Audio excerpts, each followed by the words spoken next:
In 1849, the frontier town of Los Angeles was transforming from a tiny pueblo into one of the toughest towns in the West. Charles Louis Ducommun had arrived that year after a 9-month trek across the Santa Fe Trail, opening a watchmaking and repair business on land he purchased for $10. Through his fortitude, grit, and business acumen, Charles took that small business and grew it into a prosperous enterprise, passed down through generations and evolving into the Ducommon of today. 175 years later, Ducommun Incorporated has become a global supplier of innovative electronic systems, structural solutions, and engineered products for the aerospace and defense industry, and is recognized as the oldest operating business in California. Charles Louis Ducommun was born in 1820 in Besançon, France. The Ducommun family later moved to Switzerland, where Charles and his 12 siblings were raised. Due to financial hardship, Charles's parents placed him into the care of a family of watchmakers, where he became an apprentice, proving to be a pivotal turning point in Charles's life. At the age of 19, Charles set out for Paris, France, to seek his fortune as a skilled watchmaker. 2 years later, Charles decided to travel west to New York to open a watchmaking business. Charles did well in New York, but after contracting a severe case of smallpox and losing his right eye, he decided to head south for a different pace of life. On the morning of January 24, 1848, James Marshall noticed shining flecks of metal in the water running through the Sutter Mill in Coloma, California. As word spread, thousands of fortune seekers made their way to California in what would become the largest gold rush in American history. Charles Ducommun was among these travelers, joining a company of pioneers departing from Fort Smith, Arkansas, and traveling on foot across the Santa Fe Trail. In his 9-month journey, Charles battled harsh weather, starvation, and other threats of the times. Through tenacity and sheer perseverance, Ducommun arrived in California, where our company's history takes root.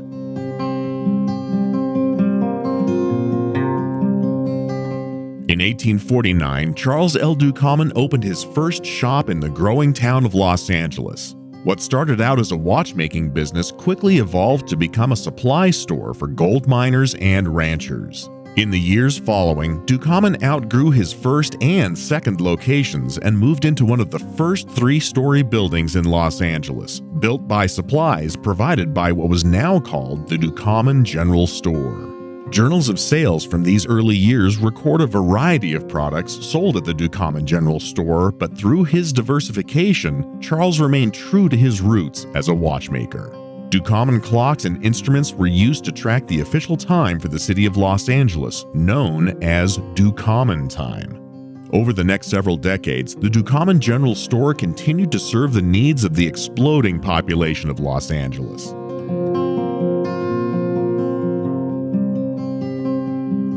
In 1896, after a full day of work in his store, Charles L. Ducommun passed away at the age of 76. Leaving his business and legacy to his 4 sons, Charles Albert, Alfred, Emil, and Edmund, with Charles Albert taking the lead.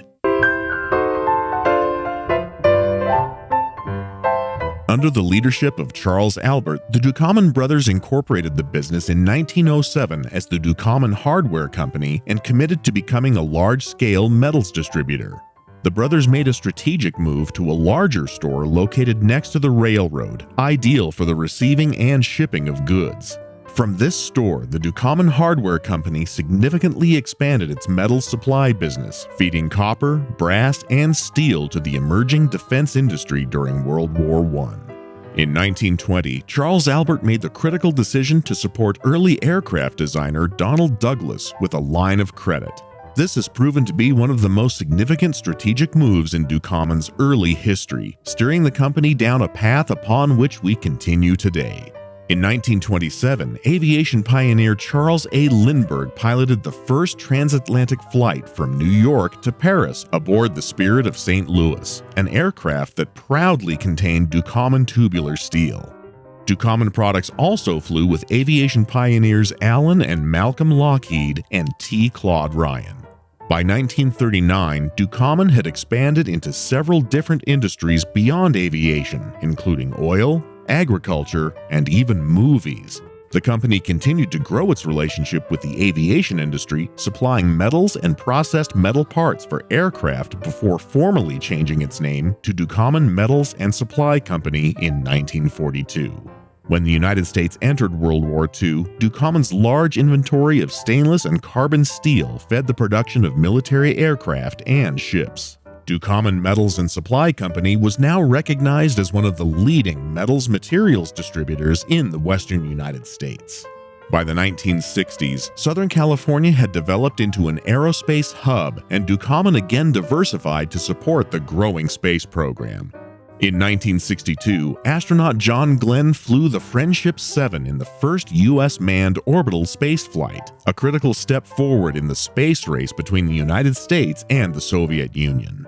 Over the next several decades, the U.S. space industry would continue to grow with the success of the Apollo missions and later the U.S. Space Shuttle program, to which Ducommun was a critical supplier. In 1978, Charles E. Ducommun, the last member of the Ducommun family to lead the company, announced his retirement. In the years following, the company faced an economic recession compounded by slow growth in the metals market and an aerospace industry hit hard by a halt in manned space exploration. In an effort to retrench and survive, Ducommun would sell its metals business and strengthen its focus on the aerospace segment. By the late 1990s, Ducommun began its rebound with sales reaching $170.8 million. The improved performance was due in part to contracts for McDonnell Douglas fighters and Boeing airliners, some of the programs that we still support today. Ducommun continued its growth through acquisitions and in 2011 doubled the size of the company with the purchase of LaBarge Incorporated. This acquisition resulted in enhanced capabilities and an expanded customer base with performance centers in Wisconsin, Arkansas, Missouri, and Oklahoma. In 2017, Ducommun's current president and CEO, Stephen G. Oswald, joined the company and sharpened its strategic focus, leading the company's expansion into aftermarket products and services with 5 acquisitions over the next 5 years. In 2022, Ducommun announced its Vision 2027 to shareholders, a 5-year strategy to grow between $950 and $1 billion in revenue. This strategy has quickly been put into action, as shown by Ducommun's record-setting revenue achievement in 2023.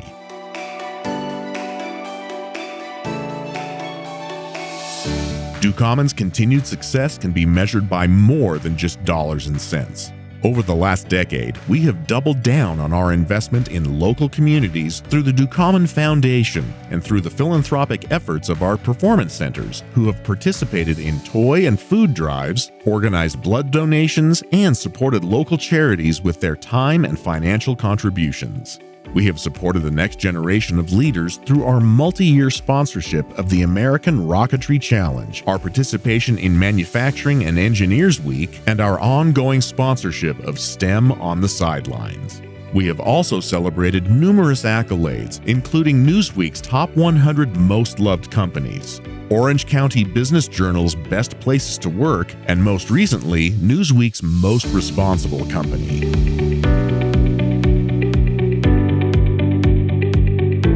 Ducommun's rich history tells a story of tenacity, strength, and resilience that has paved the way for a very bright future for the company, our employees, and all our stakeholders. Each of you are now part of this story, and we are proud to continue the Ducommun legacy of innovation and community as we celebrate our 175th anniversary.